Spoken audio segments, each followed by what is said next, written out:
Assalamualaikum warahmatullahi wabarakatuh. Halo semuanya, pada video pembelajaran kali ini kami akan membahas tentang glikolisis.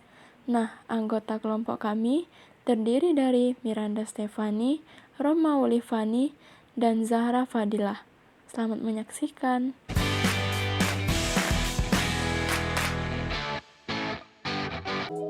Seperti yang sudah kita tahu bahwa metabolisme terbagi menjadi dua, ada katabolisme dan ada anabolisme. Nah, yang pertama saya akan menjelaskan katabolisme. Katabolisme di sini merupakan proses pemecahan senyawa kompleks menjadi senyawa yang lebih sederhana. Terdapat 4 tahap katabolisme, yaitu yang pertama ada glikolisis, yang kedua ada DO atau dekarboksilasi oksidatif, yang ketiga siklus Krebs, dan yang keempat ada transport elektron. Tahap pertama yang akan dibahas adalah glikolisis. Glikolisis merupakan pemecahan satu molekul glukosa menjadi 2 asam pirufat. Glikosa ini terjadi di sitosol atau sitoplasma, karena pada sitosol itu biasanya banyak terdapat senyawa atau bahan yang digunakan untuk proses glikolisis.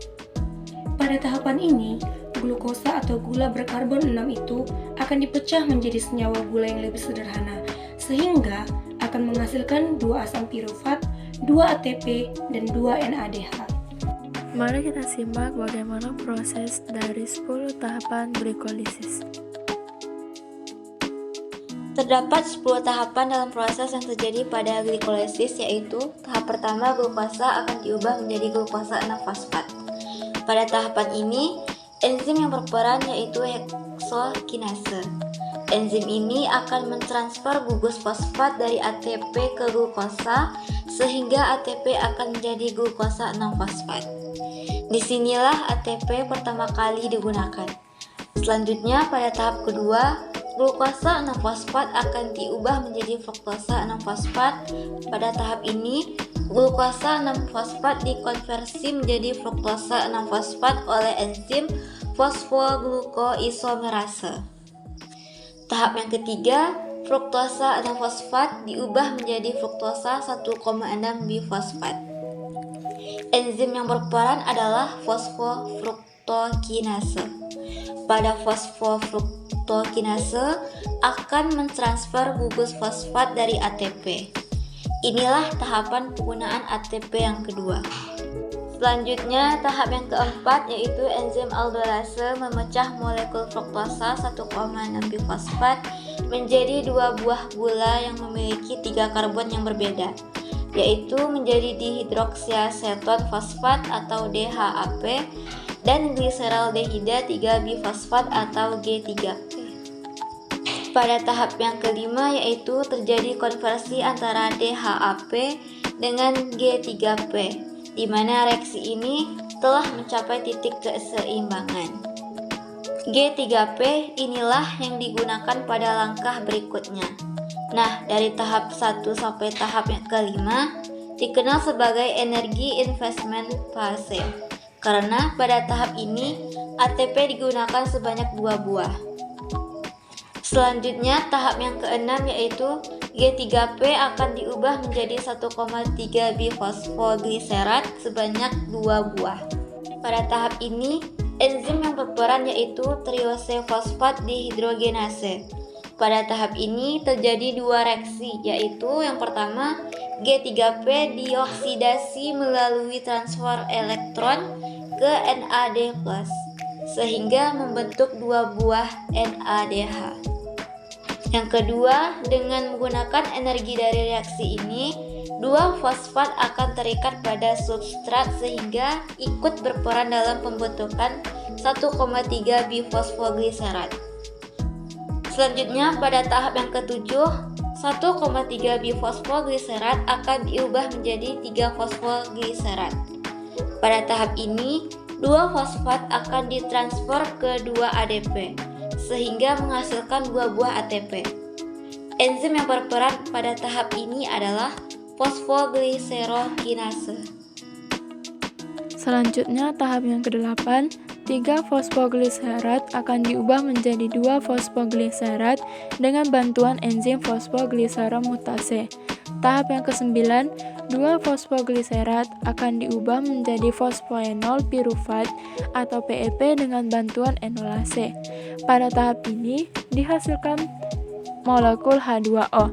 Tahap yang terakhir yaitu PEP akan diubah menjadi 2-pirufat dengan enzim pirufat kinase.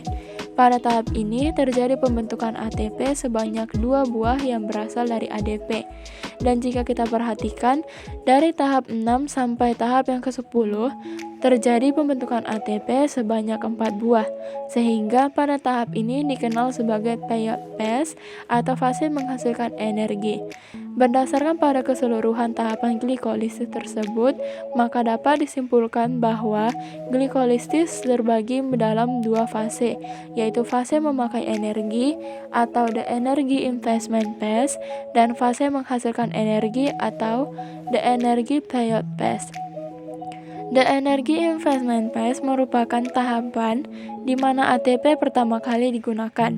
ATP yang digunakan sebanyak 2 buah, yaitu pada tahap pertama ketika glukosa diubah menjadi glukosa 6-fosfat dan tahap yang kedua terjadi pada fruktosa 6-fosfat menjadi fruktosa 1,6-difosfat. Tapi investasi ini akan dilunasi dengan bunga pada tahap energi period phase, karena pada tahap period phase dihasilkan 4 ATP dan 2 NADH, sehingga hasil bersih yang dihasilkan dalam proses glikolisis bersatu molekul glukosa. Kali ini kita bisa ingat proses dari tahapan glikolisis. Nah, kita tidak perlu susah untuk mengingatnya lagi. Di sini saya akan bantu gimana cara agar kita mudah mengingatnya, yaitu dengan cara menyanyikan lagu balonku, tapi liriknya kita ganti menjadi proses tahapan glikolisis. Yuk kita coba nyanyi bareng-bareng ya teman-teman. Glukosa, glukosa 6 fosfat, fruktosa 6 fosfat, fruktosa 1,6 bifosfat, 3 pegal. 3 pegal di sini adalah 3 PGAL. Kita lanjut ya teman-teman. 1,3 bifosfogliserat, 3 fosfogliserat, 2 fosfogliserat, fosfoenol pirufat. Nah, itu tadi adalah cara mudah agar teman-teman bisa mengingat proses atau tahapan dari glikolisis. Jadi, tolong diingat ya, kalau glikolisis akan menghasilkan 2 asam pirufat, 2 ATP, dan 2 NADH. Cukup sekian materi glikolisis yang telah kami bahas. Kami ucapkan terima kasih.